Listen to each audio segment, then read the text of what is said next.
very happy to invite you to a informal discussion of the Sobhana Academy. People who listen to us are spread out all over the world. So we can be very informal.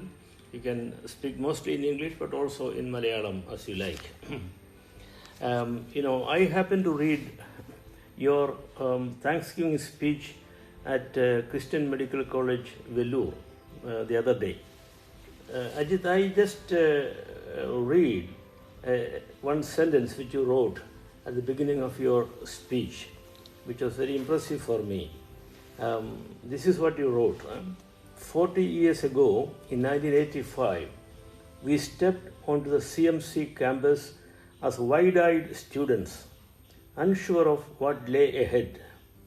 Those 6 years became a gift, a whirlwind of late-night study sessions, lifelong friendships, and moments of joy that shaped us forever. As C.S. Lewis might say, we were surprised by joy at CMC, discovering a community where medicine met compassion and faith met action. Ajith, I think this is in a way summarizing your experience of the Vellore Medical College. Would you tell us a few words about your experience and the influence you have in your later life? Sure. But I think before I go there, I have to start with Sobhana Academy because Ivanis Tirumeni എന്നെ ഒരു ശിശുക്കാലം മുതലേ നല്ലപോലെ അറിയാൻ സ്നേഹിച്ച ഒരു വ്യക്തിയാണ്. തിരുമേനിയുടെ ഞാലിയാകുഴി ദേറായിൽ ഇങ്ങനെ ഒരു അക്കാഡമി ഉണ്ടാകുന്നതും അത് ഇത്രയും വളരുന്നതും എനിക്ക് വളരെ സന്തോഷമായ ഒരു സംഗതിയാണ്. വെല്ലൂര് പോകുന്നത് it was the most transformative experience in my life. അതിന് കാരണം എന്നാന്ന് വെച്ചാൽ ഇറ്റ് വാസ് സച്ച് എ നമ്മൾ വെല്ലൂർ അവിടെ ചെന്നപ്പം I had no idea what was to happen in the later years. Suddenly you go there and you're presented with this opportunity, and it was a joyous opportunity which has been there throughout my life. And the question is, why did it happen? It obviously happened because of the blessings of people like Ivanios Tirumeni, but also it is partly because of the great people who have been there and who have actually inculcated that sense of compassion and service, which is not easily found in other parts of the world and not even in medical communities. So when I went there, what I realized was there was this community whose only, and then that community had been already there for 80 years when I was 85 years, because CMC started in 1901 and I went there in 1985. But the whole purpose of the community was to serve and love, and that is a great environment to be in for a young person. You found real role models, huh? Among your teachers and yes. The role models were just amazing. Yes. Because they were characterized by knowledge. They had a passion for excellence in medicine. They were also very compassionate, and they were deeply rooted in faith. So yeah. എനിക്ക് തോന്നുന്നു ഇപ്പോഴൊരു ധാരണയുണ്ട് ഈ medical എക്സ്പെർട്ടീസും എക്യുപ്മെൻറ്റും ആണ് പ്രധാനം. ഈ personal compassion, personal role of the physician, I don't know how much it is valued nowadays in our establishment. Yeah. I think you are very right, Achin. Even sometimes I am also tend to be dismissive. If the scan is okay, you think the patient is okay, right? But I think overall human beings, however smart you are, you are still very fragile inside. Right. And they need reassurance. And I think we call it the art of healing. Yes. A lot of it is understanding human beings, their fragility, their psychology, and meeting those needs. And that is something which is increasingly being lost in a technology-dominated medical field. Yes. Yeah. The other day I went into the campus of a huge hospital, basically a Christian hospital. But going around, I felt myself lost among all these things, So the patient, the one who is ill, coming to the hospital to see a doctor, needs some more personal attention and care, rather than all these huge technology and machines. Yes, and I think that's the unfortunate thing that has happened in medicine. Yes. So what has made medicine so wonderful in the last 40, 50 years is the fact that we have amazing technology to preserve and enhance life. പക്ഷേ അതിൻ്റെ ഒരു opposite side, we have become very dependent on these technologies, and we see the human being just as somebody who technology can save or help. We don't focus on the human side of it. യേശുക്രിസ്തുവിൻ്റെ ഉപമയിൽ, ഈ നല്ല ശമരിയക്കാരൻ്റെ ഉപമയിൽ, അതെന്ത് ലോകം മുഴുവൻ അറിയപ്പെടുന്ന ഒരു കഥയാണല്ലോ അത്. വളരെ നമ്മളോട് ഒരു ബന്ധമില്ല, ശത്രുവാണെന്ന് വിചാരിക്കുന്ന ഒരാളാണ് വന്ന് ഈ ഹീലിങ്ങിൻ്റെ പ്രോസസ്സ് ആരംഭിക്കുന്നത്. The care is basic to the power of healing there. നമ്മുടെ ലോകത്തിൽ അങ്ങനെ സംഭവിക്കുന്നുണ്ടോ എന്ന് എനിക്ക് അറിഞ്ഞുകൂടെ. Of course there are people among doctors and nurses and health workers. പക്ഷേ the power of the establishment seems to be enormous and overwhelming. എനിക്കറിഞ്ഞൂടാ if that is correct. Can we have a medical practice which is more simplified? I think it's a very complex question, because the problem I see is that medical care has become very expensive. So we are kind of lost in the bureaucracy of the medical care. So at the end of the day, I think the human part of it is an equally important part, and I think as a Christian physician, I think it is an important message. Like the Good Samaritan, we always think that you need to be part of the establishment and you need to come with all this power to heal somebody. But half of the healing may not be from the psychology of the patient has a very important part in the healing process. Because if you have a positive attitude, if you feel love and affection, and you feel the compassion, the patients also get better faster, rather than impersonal ഒരു അപ്രോച്ചിനെ കാണണം. അല്ല, നമ്മളൊരു ഡോക്ടറിനെ കാണുമ്പോൾ അദ്ദേഹം സ്നേഹപൂർവ്വം നമ്മളോട് പെരുമാറുന്നത് തന്നെ നമുക്ക് വളരെ സന്തോഷമായ ഒരു ഫീലിംഗ് ആണ്. In your speech, you also mentioned the issue of sustainable practices in medicine, because we have the big issue of the climate change, global warming, and our human future is threatened. So what do you mean by sustainable practices in medicine? Can you tell us a few words? So I think I was talking from the perspective of the global warming and the environmental catastrophe that is happening. I think the Orthodox Church, especially Gregorius Tirmeni, has been very instrumental in formulating the theology behind it, in the sense that we are stewards of God's creation, and we have a duty to preserve it and to use it for the good of human beings. But we have reached a point we are increasingly exploitated. Upon the medical community, what role does it have in such kind of an environment, right? I think the medical doctors are always very influential, and to at least to be aware of it and to practice that thoughtfulness is the first step. Then, for example, in CMC, we consider it as a green. It's a green hospital where all the technologies have a green background to reduce the carbon footprint. അതൊരു സാധാരണ ആൾക്ക് മനസ്സിലാക്കി കൊടുക്കുകയും അതിൻ്റെ പ്രാധാന്യം മനസ്സിലാക്കുക എന്ന് പറയുന്നത് അതൊരു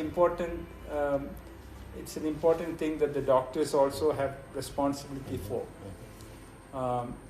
The other thing to remember is the environmental problems, especially global warming, affects disadvantaged and marginalized people more. Right. The poorer people live along the coastal areas, and when there is flooding or drought, it's the poorer people who suffer more than the actual affluent group. Yeah.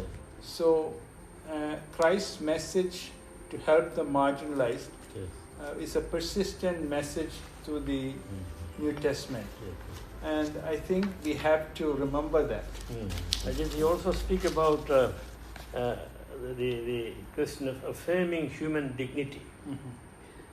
Because the medical establishment sometimes, that's my feeling, have been a patient, I have been with the patients in the hospitals.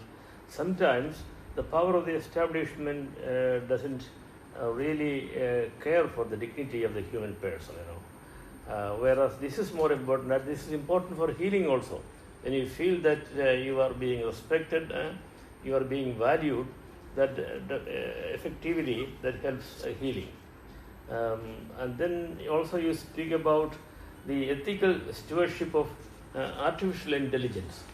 Could you tell us, because you are working in an environment which is highly technological in the US,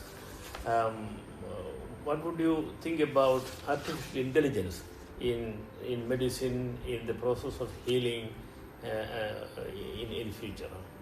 So, Acha, I think artificial intelligence is suddenly exploding. So, if you really look at it, we had artificial intelligence for at least 25-30 years, but we just did not have the computing power, the computers, to translate it into reality which everybody could use.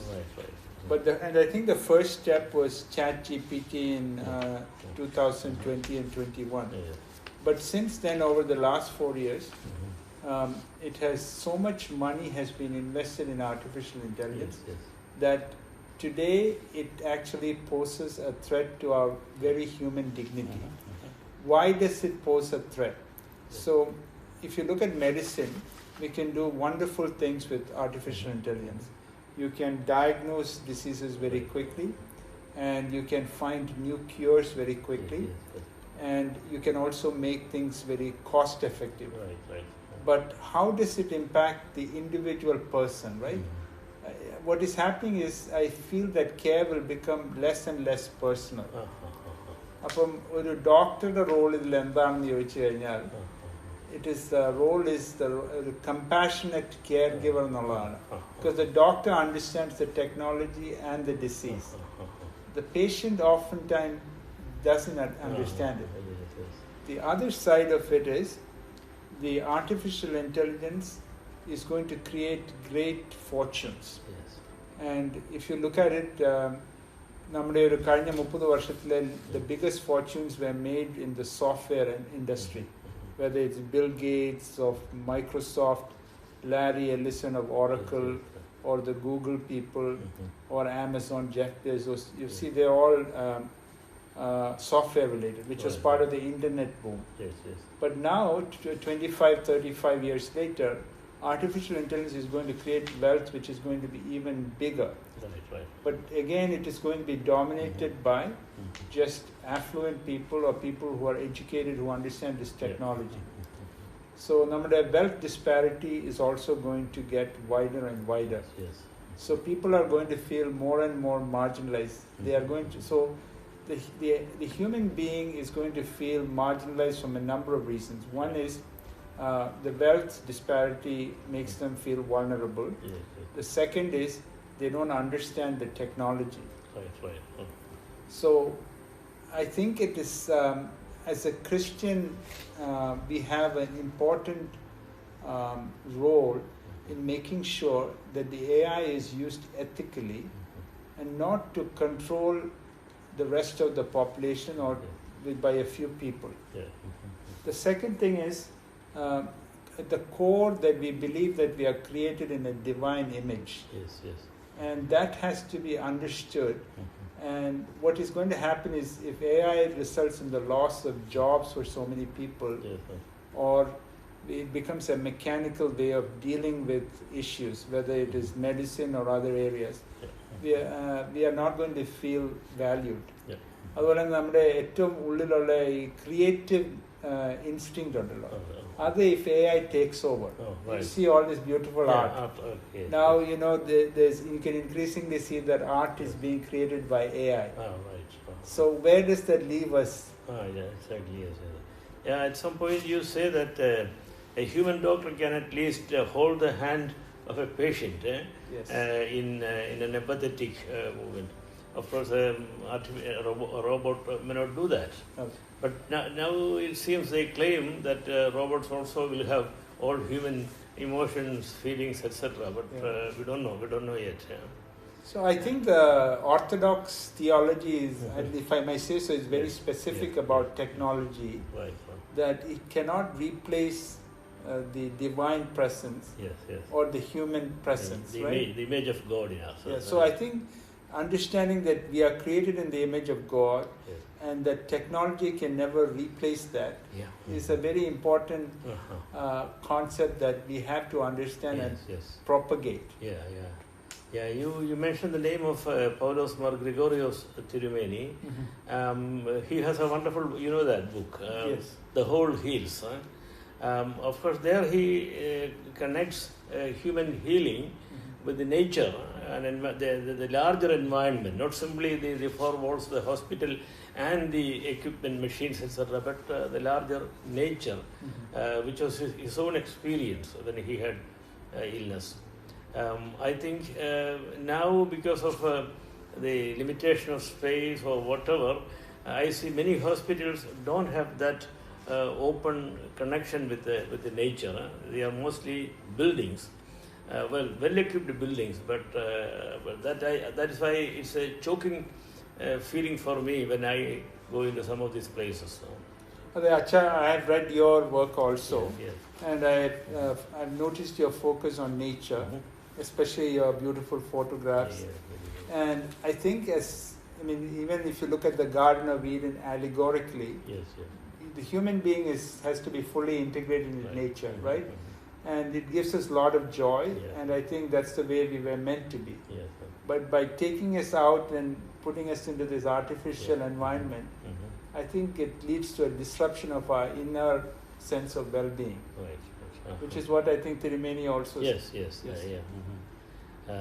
We are going to republish that book from the university, from Paulos Mar Gregorios' chair at the university. Now, Ajith, you have the experience of some of the best medical institutions in the world, Christian Medical College, Vellore, Mayo Clinic, and Harvard Medical School, etc. So, what is your feeling being in a so-called first world country, in an affluent country, where, of course, medical practice is interesting in various ways for you, but what about a country like India, where we still have large portions of the country where you don't have that kind of access to the best medical facilities? I think if you ask me, it is a wonderful place to be in, because you get access to the best medical treatments and you can treat people well. But it has also become extremely inordinately expensive. And so I think part of the problem is there is so much investment in these medical technologies that the prices are very high. I think some way to make it more palatable for people in India in terms of the cost structure is the first step. A simple example is generic drugs. So, like a lot of the medicines are on patents. But innovative people have figured out a way that once they go off patent, that it can be easily. So even though we may not have access to the technology that is immediate, there is a lot of technology that's already available. What we need is a sincere effort from people, for example, even in India, to harness those things, which is oftentimes not there. Right? So we don't have a concerted effort to bring in those things. I'll give you an example. The most amazing thing in leukemia treatment now, especially for lymphoma, is something called CAR T therapy. Now, CAR T therapy costs, I don't know, maybe about 80 lakhs to a crore for treatment for one person. But now Vellore has spent a lot of effort with the government of India trying to make one which is cheaply available in India. So you need efforts like this. I think the West or the more affluent countries have enough money to progress with research. But once the research is done, I think people in India can utilize it. And then again, it's part of the Christian concept that, again, this is where we come to the wealth disparity, right? I think as Christians, we have an obligation to take care of the less fortunate also. And many of the more affluent Western countries have the deep-seated Christian background. And I think if you reach out to the right sources, you should be able to tap into that sense of goodness. If you look at CMC, a lot of their help also initially came from the Western world.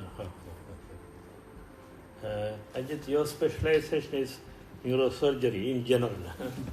Now there's a lot of discussion going on in various circles about the connection between mind and brain, mind and consciousness, etc. I see a large, good number of people flock to Dalai Lama, for example.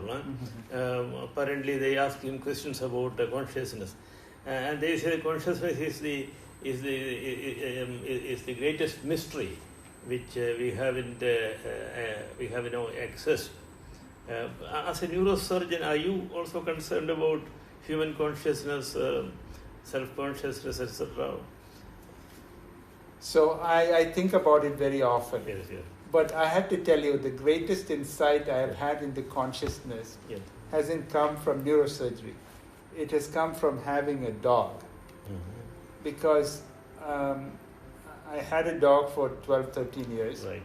And I realized that even the dog has a lot of emotions and understands some of the things that we understand, whether it's joy or anger or fear. And so I think consciousness is a continuum among the animal world and maybe even the plant world also. But there is something else in the human being which is of a order of magnitude that is higher, right? For example, the moral values that we have, right? Where does that come from? Now, we often like to think that it's a divine spark that creates that. And that is what I think even Orthodox theology tries to teach us. But if you ask a neuroscientist, can he identify what is the seat of the consciousness? Nobody can. And so I think it's left to question as to where it is. And I don't think you can be dogmatic on either side. I think it's a mystery to be embraced and to love. In my own experience with nature, I see that the very experience of consciousness is shared, as you said, with plants, animals, and the rest of the world. Because when you touch a tree and you spend a few moments of meditative silence, then you feel that you are one with the flow of the vital flow inside the plant and also inside you. That kind of communion is possible. Probably this is a poetic, artistic point of view, but can we also think about that wider sharing of human consciousness, not simply exclusively confined to the human person? I would totally agree with you, Ajit. I think so. If you look at what is divinity, right? I would think that it is more something like that. There is a shared consciousness, and I think you have to be perceptive to hear it and to be part of it. If your mind is always wrapped up with anxiety, fear, and material thoughts, then you never even actually realize that it exists.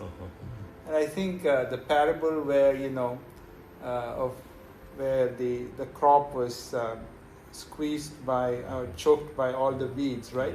That is, I think, a very classical example, because I think if you live your life worrying about a lot of things and pursuing a lot of things which are just focused on material needs, then you never even experience this other part.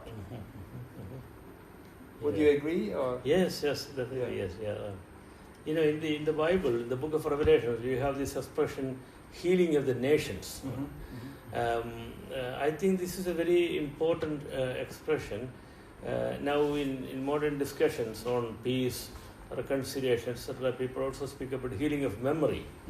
Now, of course, in medical practice, you in a way confine the whole thing to the healing of an individual person. Whereas an individual who is otherwise healthy can be very psychologically very sick if his country is in constant enmity with the rest of the nations, or waging war with the neighbors. So you are sick at that point, although you are physically or mentally fit according to the medical standards.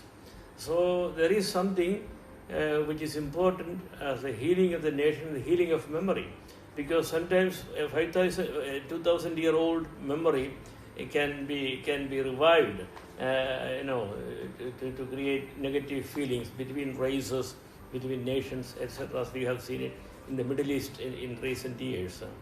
So this is a spiritual vocation I think we have to take very, very seriously. It's not only, there should be some interdisciplinary research on this. That's my feeling.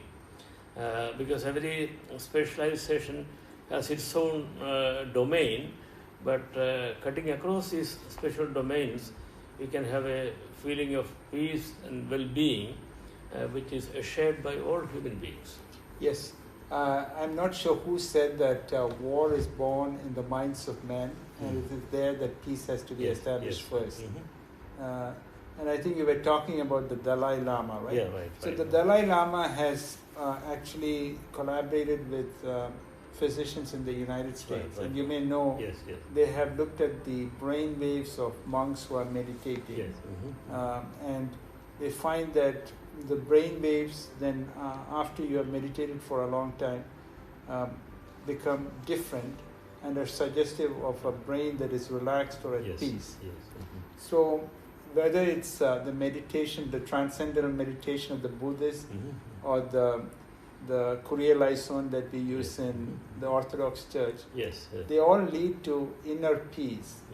And I think it's very important for that inner peace to be established if you want to play on a bigger stage, right? I feel like the people who go to war, I don't want to name individuals, but you can make out there are people with deep-rooted insecurities which then become a bigger problem. Even if you look at Adolf Hitler, I think a lot of it was related to his rejection when he wanted to be an artist. So that eventually destroyed almost half the world. Yes, we have people who practice art therapy. In a very modest way, I myself have tried it with some of the people who approach me.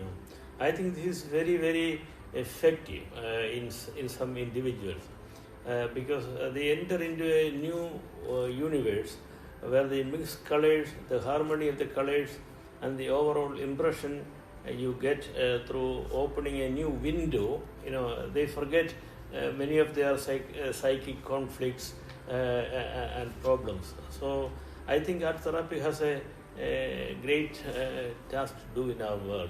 I don't know whether in professional medicine, whether you recognize that. Yes, I think any art therapy is absolutely important. some people we can't get to appreciate it. Yes, yes. But I think another area that's being increasingly looked at is something called music therapy. Music therapy, yes. Even if you have a stroke, yes, music therapy helps. Yeah. And I think the Orthodox or the Syrian Christian liturgy is so beautiful, right? And it evokes so much joy. Right. And so I think it's also a form of therapy. Yeah. In fact, I actually, even when I am reading my medical stuff, I like to listen to Syrian Christian liturgy, especially, I don't know whether you know Father John Jerry or people like that, so. Oh, yes. Okay. Thank you, Ajith. I think we have many more questions, but no problem. You can stretch it beyond a certain limit. No.